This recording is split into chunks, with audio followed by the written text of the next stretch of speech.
आप देख रहे हैं मिड कैप मंत्रा और भारतीय बाजारों में दबाव। निफ्टी 18,150 के आसपास घूमता हुआ दिखाई दे रहा है। सेंसेक्स में 500 अंक कोई कमजोरी, बैंक निफ्टी भी 400 अंक नीचे है। तमाम मार्केट्स डेज लो पर ही आपको दिखाई देंगे। मिड कैप्स का मोड बिगड़ा हुआ है, आधा % की कमजोरी है। ब्रेथ भी मार्केट की आज नेगेटिव है क्योंकि गिरने वाले स्टॉक्स की संख्या ज्यादा है।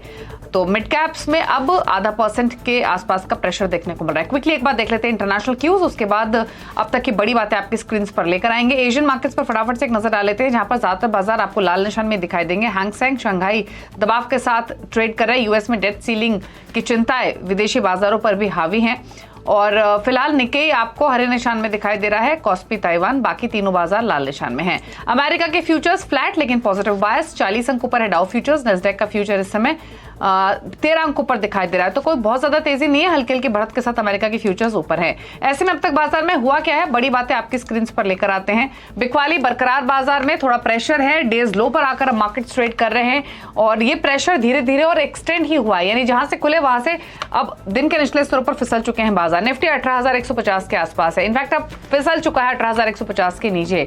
बैंक निफ्टी में 400 अंक कमजोरी, मिड कैप इंडेक्स भी 200 अंक ऑलमोस्ट नीचे कारोबार कर रहा है, यहां भी आधा % की गिरावट है। सभी सेक्टर्स आपको लाल निशान में दिखाई देंगे। सबसे ज्यादा गिरावट है आईटी, मेटल, रियल्टी स्टॉक्स में।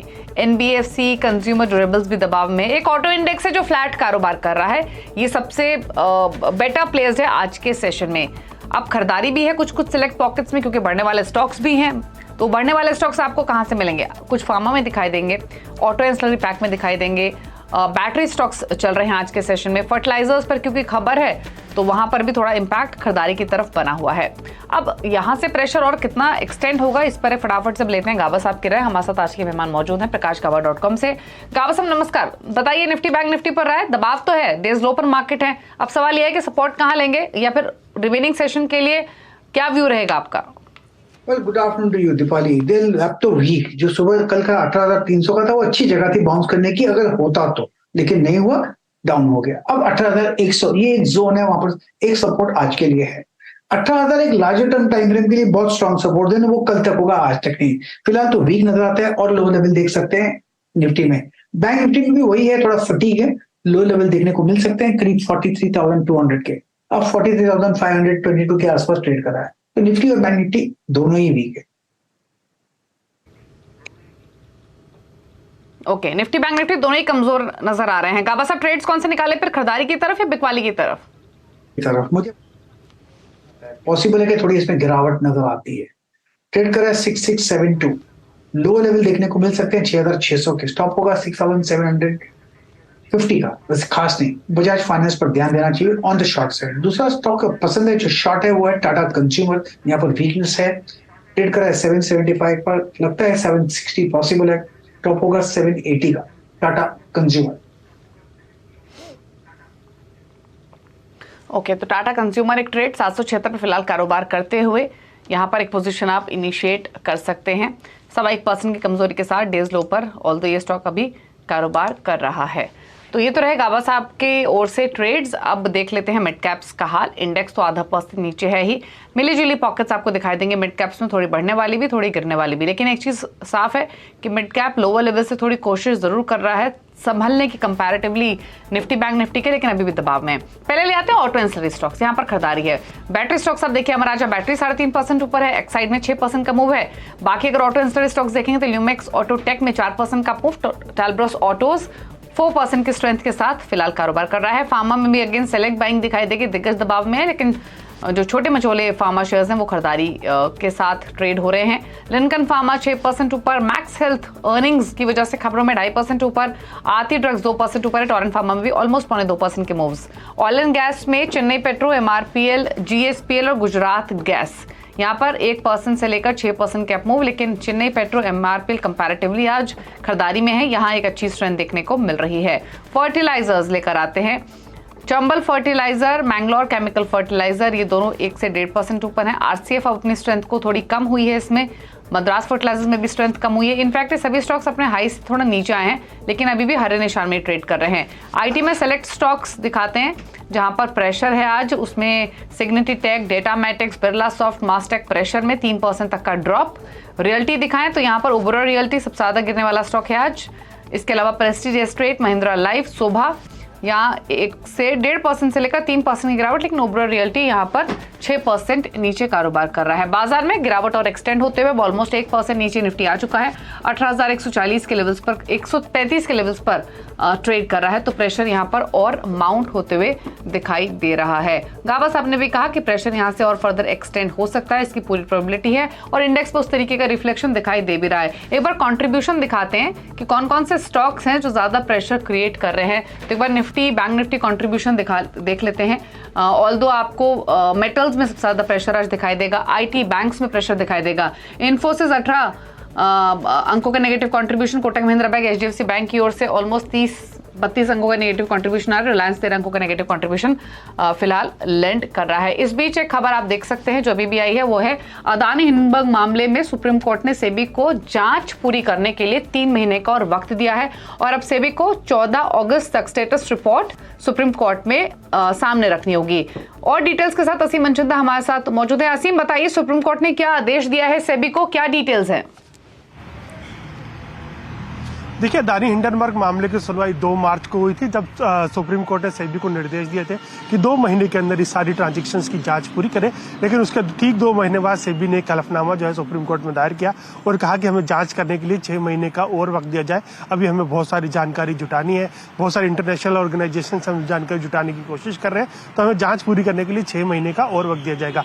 आज जब सुनवाई हुई तो सुप्रीम कोर्ट ने साफ मना कर दिया। सुप्रीम कोर्ट ने कहा कि आपको अनलिमिटेड वक्त नहीं दिया जा सकता, 2 महीने का वक्त आपको पहले ही दिया जा चुका है और 3 महीने का वक्त हम आपको दे रहे हैं। आपको 14 अगस्त तक आपको इसकी जांच पूरी करनी पड़ेगी और 14 अगस्त तक आपको हमारे सामने और 15 अगस्त तक आपको हमारे सामने स्टेटस रिपोर्ट देनी होगी। तो अब सेबी को अपनी जांच पूरी करके स्टेटस रिपोर्ट 15 अगस्त को तक सुप्रीम कोर्ट के सामने देनी होगी। और दूसरी तरफ सुप्रीम कोर्ट ने एक कमेटी जस्टिस सप्रे की अध्यक्षता में बनाई थी, वो कमेटी आगे भी अपनी कार्रवाई पूरी करती रहेगी, अपनी जांच करती रहेगी। उस कमेटी को भी एक्सटेंशन मिल गया और सुप्रीम कोर्ट ने यह भी कहा कि कमेटी ने जो रिपोर्ट सौंपी थी उसकी रिपोर्ट याचिकाकर्ताओं को दी जाए ताकि उसके आधार पर बनाते हुए आगे की जांच दोनों पूरी कर सके, आगे की हियरिंग होगी। तो अब जो पूरे मामले की सुनवाई 11 जुलाई को सुप्रीम कोर्ट में दोबारा से होगी, यानी अब से 3 महीने बाद होगी। हालांकि जो प्ली थी सेबी की वो यही थी कि एटलीस्ट 6 महीने का और एक्सटेंशन दिया जाए इस पर फाइनल रिपोर्ट सबमिट करने के लिए।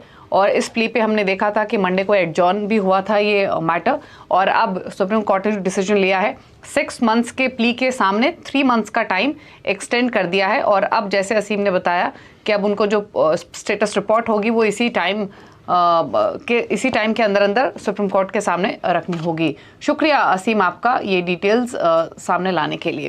लेकिन चलिए अब बात करते हैं अर्निंग्स की और बात करेंगे मैक्स हेल्थ की।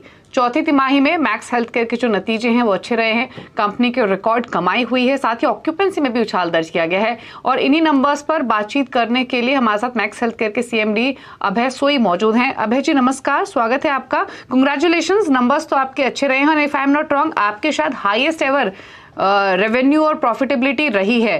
तो सब सेगमेंट्स ने अच्छा परफॉर्म किया है या फिर कुछ रेस्पेक्टिव सेगमेंट्स रहे हैं जिसने सबसे ज्यादा कॉन्ट्रीब्यूट किया है इस ग्रोथ में? आपका धन्यवाद। और सबसे पहले तो पिछले 6 क्वार्टर्स में ये 5वां ऐसा क्वार्टर है जिसमें हाईएस्ट एवर रेवेन्यू और एबिटा रहा है और उसी वही ट्रेंड को चलाते आए हैं अभी तक और फिर इस क्वार्टर में भी हाईएस्ट एवर। और मेरे ख्याल सारे के सारे ही जो लीवर्स हैं, की लीवर्स हैं, की ड्राइवर्स हैं, सब के सब फायर किए इस क्वार्टर में और उसका हम नतीजा देख रहे हैं कि हाईएस्ट एवर नंबर्स रहे।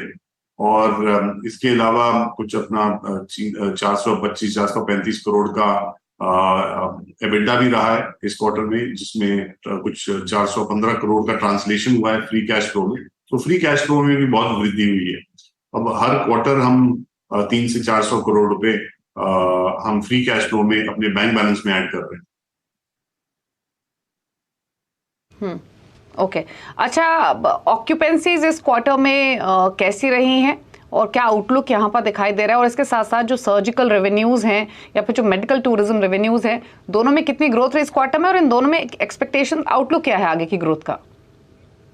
देखिए, ग्रोथ जहाँ तक मेडिकल टूरिज्म का सवाल है उसमें हम जो ग्रोथ रही है नाउ ये प्री कोविड लेवल्स के 120% के बराबर हो गए। पिछले क्वार्टर से इस क्वार्टर में 10% की वृद्धि हुई। पिछले साल के मुकाबले कुछ 41-42% की वृद्धि हुई।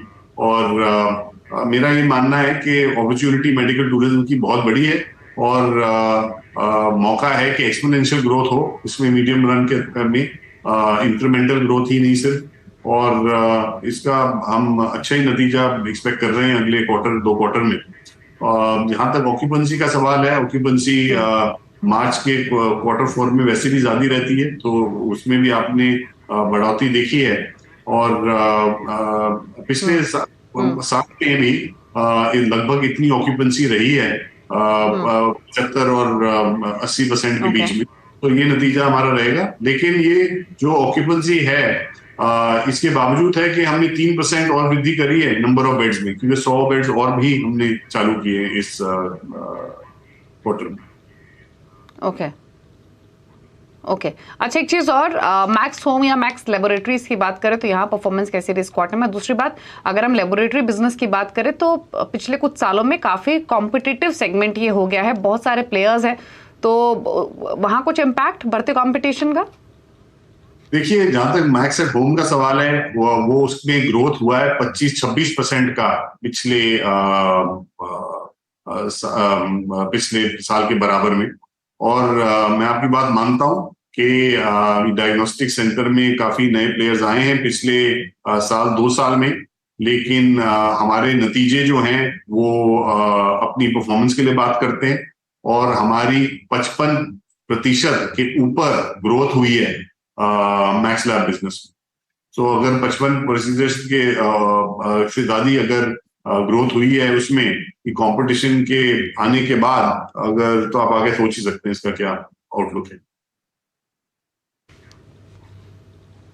ओके, तो ये तो बात हुई। अच्छा, एक चीज और मैं फटाफट से एक आउटलुक आपका लेना चाहूंगी कि क्या आप आउटलुक या क्या ग्रोथ एक्सपेक्ट कर रहे हैं ऑक्यूपेंसीज में प्लस एबिटा पर बेड में, अगर हम FY24 की बात करें? ऑल्दो अगर पिछले क्वार्टर से कंपेयर करें तो एबिटा पर बेड आपका इंप्रूव हुआ है, क्या आउटलुक दोनों फ्रंट पर?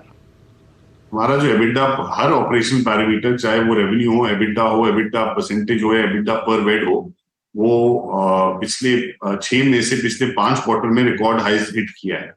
आगे का मैं आउटलुक एक्चुअली गाइडेंस नहीं देता, तो मैं उसमें थोड़ा संकोच करूंगा कि मैं नहीं दे पाऊंगा आपको आगे जाके रेवेन्यू एबिटा या एबिटा पर बेड गाइडेंस का, लेकिन इसमें वृद्धि जरूर होगी, इतना जरूर कहना चाहूंगा।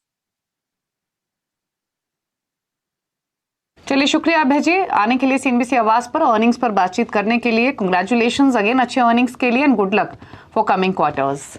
तो मैक्स हेल्थ के नंबर्स अच्छे रहे हैं हर फ्रंट पे, और जैसे मैनेजमेंट ने खुद कहा, highest ever profit revenue growth company ने पोस्ट की है 520 के लेवल्स पर फिलहाल ये ट्रेड करते हुए। गाबा साहब, एक क्विक कमेंट मैक्स हेल्थ पर।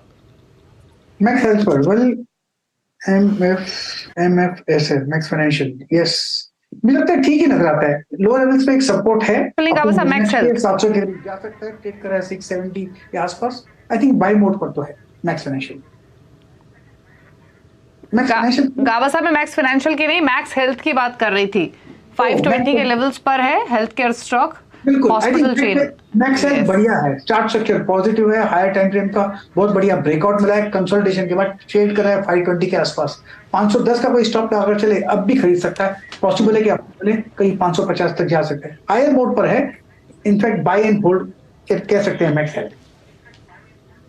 ओके, चलिए आगे बढ़ेंगे। खबर आपको और बताते हैं, घरेलू फुटवेयर इंडस्ट्री को बड़ी राहत मिल सकती है। सूत्रों के मुताबिक GST दरों में कटौती हो सकती है, साथ ही सस्ते इंपोर्ट रोक लगाने के लिए सख्त कदम उठाए जा सकते हैं। और डिटेल्स के साथ आलोक प्रियदर्शी हमारे साथ मौजूद हैं। आलोक, बताइए क्या खबर है, कितनी कटौती हो सकती है GST दरों में अगर फुटवेयर सेक्टर की बात करें? बिल्कुल, देखिए, फुटवियर सेक्टर को टैक्स के मोर्चे पर बड़ी राहत मिल सकती है। CNBC आवाज को सूत्रों से जानकारी मिली है कि DPIIT ने वित्त मंत्रालय को GST दरों में कटौती करने का प्रपोजल भेजा है।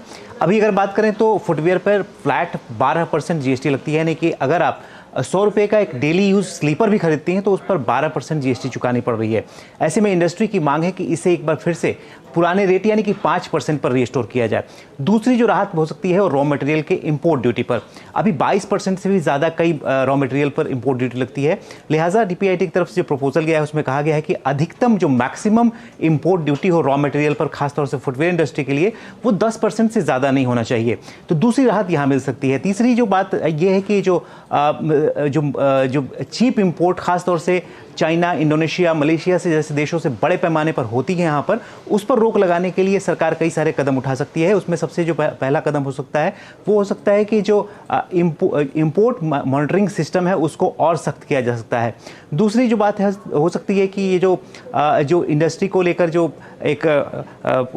फुटवेयर कंपोनेंट और एक्सेसरीज को लोकली अवेलेबल कराने पर भी सरकार जोर दे सकती है ताकि जो चीप इंपोर्ट है उस पर रोक लगाए। तो कुल मिलाकर सरकार फुटवेयर इंडस्ट्री में पीएलआई स्कीम लाने पर भी विचार कर रही है।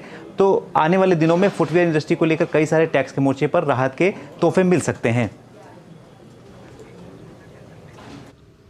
ओके, शुक्रिया आपका आलो की डिटेल्स बताने के लिए। फुटवेयर स्टॉक्स ऑल्दो मिक्स्ड आज के सेशन में कोई डिसाइसिव बाइंग सेलिंग नहीं देखने को मिल रही है, लेकिन एक इंपॉर्टेंट डेवलपमेंट ये हो सकती है। चलिए रुक रहे हैं इसी के साथ एक ब्रेक के लिए। ब्रेक के उस पार कुछ और खबरें आपके लिए लेकर आएंगे, साथ ही लेकर आएंगे खिलाड़ी नंबर 1 का अपडेट। जल्द वापस आते हैं।